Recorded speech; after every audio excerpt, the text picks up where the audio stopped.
Sétimo ano, tudo tranquilo, tudo bom? Espero que sim.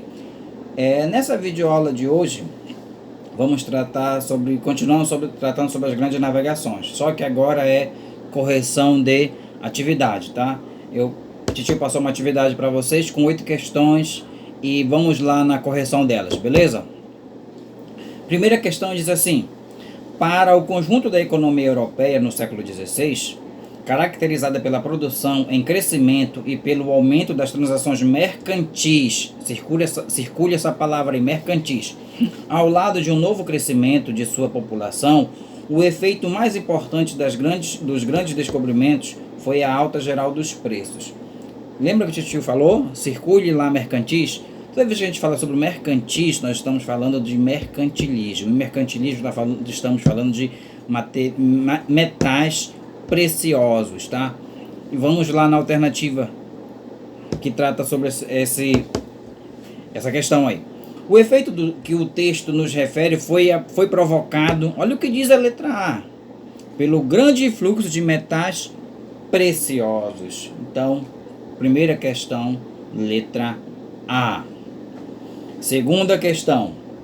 Para se compreender historicamente o contexto em que se iniciou as práticas das grandes navegações europeias, que resultaram no que ficou conhecido como as grandes navegações, o autor do texto Grandes Navegações diz que é necessário fazer uma associação entre situações históricas. Indique qual das alternativas abaixo está correta. Bora lá na letra B. Reavivamento comercial da Baixa Idade Média, formação dos Estados Nacionais modernos e a ascensão da burguesia.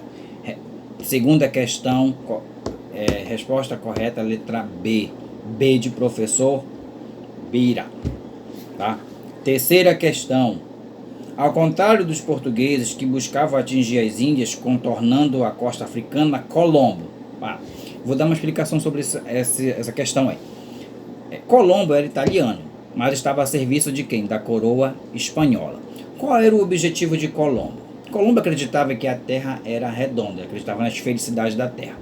Então ele imaginou o seguinte: navegando rumo a oeste, contornando todo o planeta, ele chegaria ao leste, onde ele iria encontrar o quê? As Índias. Era esse o raciocínio de Colombo: navegar sentido a oeste para chegar ao leste. Tá, só que ele não esqueceu um detalhe.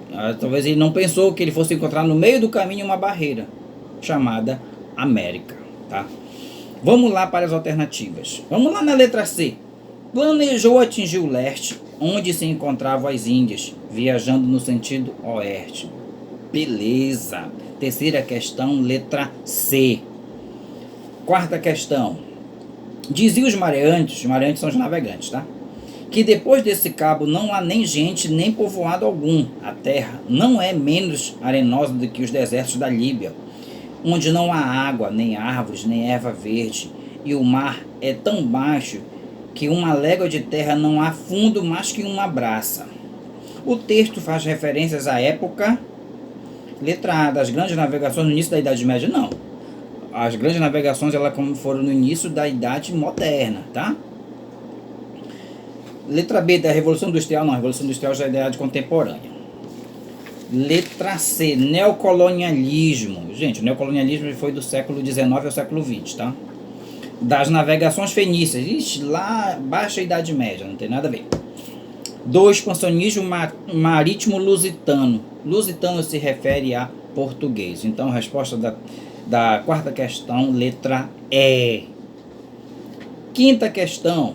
O apoio financeiro da classe mercantil foi decisivo para o sucesso do movimento revolucionário, que faz surgir um novo Estado Nacional mais forte e mais centralizado e eminentemente mercantilista. O movimento revolucionário mencionado no texto, referente à história de Portugal, está ligado...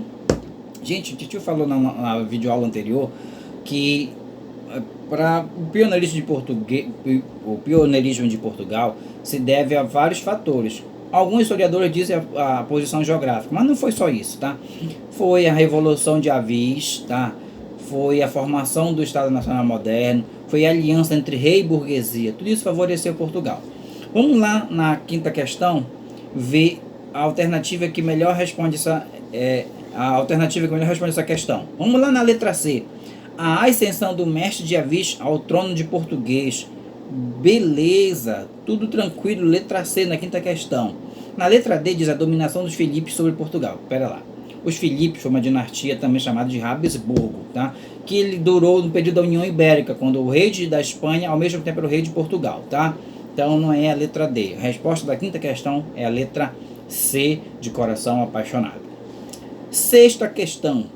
O principal objetivo da burguesia dos Estados europeus no processo de expansão ultramarina era, olha o que diz a letra A obtenção de novos produtos que pudessem ser vendidos na Europa a um preço tal que garantisse ao mesmo tempo uma alta lucratividade e a manutenção de elevado ritmo de crescimento comercial.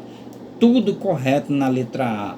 Então, sexta questão, resposta correta, letra A. Sétima questão. Sobre as navegações e o descobrimento, assinale a alternativa falsa. Letra A. Com descobrimentos, o eixo econômico transferido do Mediterrâneo para o Atlântico? Correto. A letra A está correta, mas como a alternativa perde a questão falsa, vamos lá. Letra B. O Canadá foi explorado principalmente pelos franceses? Corretíssimo. Isso é verdade.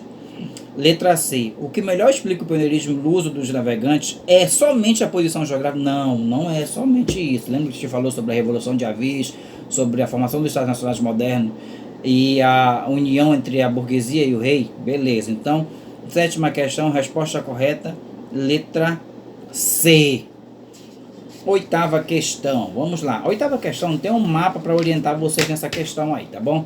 Vamos lá, atrás da resposta agora. Diz assim: a necessidade de uma nova rota para o Oriente fez com que os portugueses e espanhóis se aventurassem em mares desconhecidos em busca de riquezas. Cite as principais especiarias que tanto buscavam os europeus. Tá, gente? Vamos falar sobre essas especiarias. O que eram essas especiarias? Vamos lá.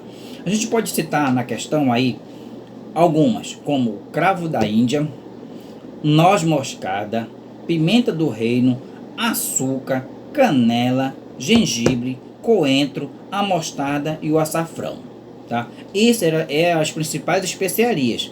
Aí vocês podem perguntar, tio, mas era só isso? Não.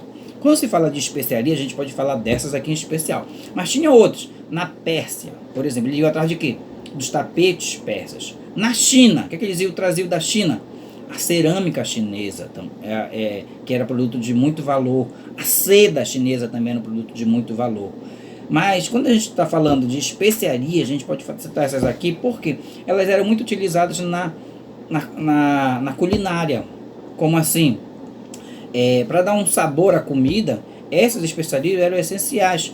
Por quê? Porque se a gente lembrar, lá no início das grandes navegações, não havia geladeira para conservar os alimentos. Então era necessário essas especiarias. Por isso que nesse período aqui elas eram tão valiosas. E hoje elas são tão comuns, tá? Como eu disse a vocês, né? Nesse período não havia o quê? Geladeira. Então era essencial essas ervas aqui, tá bom? Pessoal, eu espero que vocês tenham acertado tudo. Se não, a grande maioria, tá bom? Um abraço para vocês, um beijo no coração e até a próxima videoaula.